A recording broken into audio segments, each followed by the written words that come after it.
Hormuz প্রণালী নিয়ে যুক্তরাষ্ট্র ও ইরানের পাল্টাপাল্টি উত্তেজনা অব্যাহত রয়েছে। গুরুত্বপূর্ণ এই সমুদ্র পথে ইরানের জন্য জাহাজ চলাচল করতে দিচ্ছে না যুক্তরাষ্ট্র। এমনটা অব্যাহত থাকলে এবার পারস্য উপসাগর, ওমান সাগর ও লোহিত সাগরের নৌ চলাচল বন্ধের হুঁশিয়ারি দিয়েছে ইরান। সেই সাথে মার্কিন যুদ্ধজাহাজ ডুবিয়ে দেওয়ার হুমকিও দিয়েছে দেশটি। এই পরিস্থিতিতে হরমুজ প্রণালী স্বাভাবিক করার আহ্বান জানিয়েছে চীন। এদিকে হরমুজ সংকট মোকাবেলায় ব্রিটেন ও ফ্রান্সের নেতৃত্বে প্যারিসে হতে যাচ্ছে শীর্ষ সম্মেলন। এতে থাকছে না ইরান ও যুক্তরাষ্ট্র। ইরানের বন্দরে যাতায়াতকারী জাহাজগুলোকে লক্ষ্য করে এই সতর্কতা মার্কিন নৌবাহিনীর।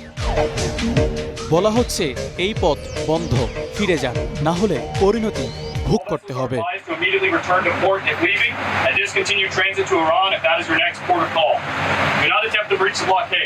যুক্তরাষ্ট্রের সামরিক বাহিনী জানিয়েছে ইরানি বন্দরের উপর তাদের অবরোধ চলছে।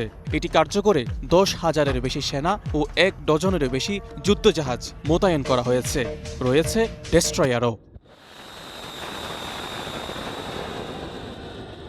এমন পরিস্থিতিতে ইরানের সামরিক বাহিনী পাল্টা হুঁশিয়ারি দিয়ে বলেছে, যদি যুক্তরাষ্ট্র এই অবরোধ অব্যাহত রাখে তবে তারা পারস্য উপসাগর, ওমান উপসাগর এবং লোহিত সাগর থেকে নৌ চলাচল বন্ধ করে দিতে পারে। আরও এক ধাপে গিয়ে মার্কিন যুদ্ধজাহাজ ডুবিয়ে দেওয়ার হুমকি দিয়েছেন ইরানের সর্বোচ্চ নেতার সামরিক উপদেষ্টা। ট্রাম্প কি হরমুজ প্রণালীর পুলিশ হতে চান? এটি কি তার কাজ? বিশ্বের একটি শক্তিশালী সেনাবাহিনীর কাজ কি এটি?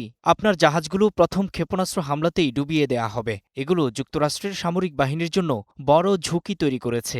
এসব আমাদের ক্ষেপণাস্ত্রের লক্ষ্যবস্তু হতে পারে। আমরা সেগুলো ধ্বংস করতে পারি। হরমুজ প্রণালীতে নৌ চলাচল স্বাভাবিক করতে তেহরানকে আহ্বান জানিয়েছে চীন।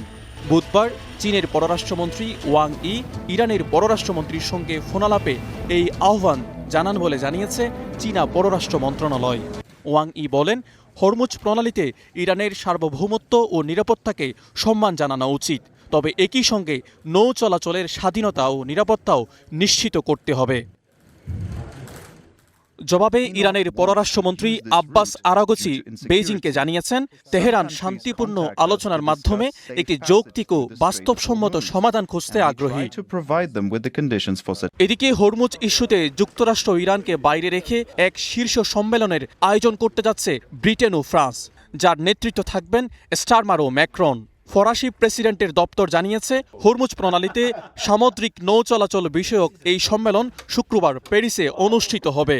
এতে এমন দেশগুলোকে আমন্ত্রণ জানানো হবে যারা যুক্তরাষ্ট্র ইরান যুদ্ধে সরাসরি জড়িত নয়।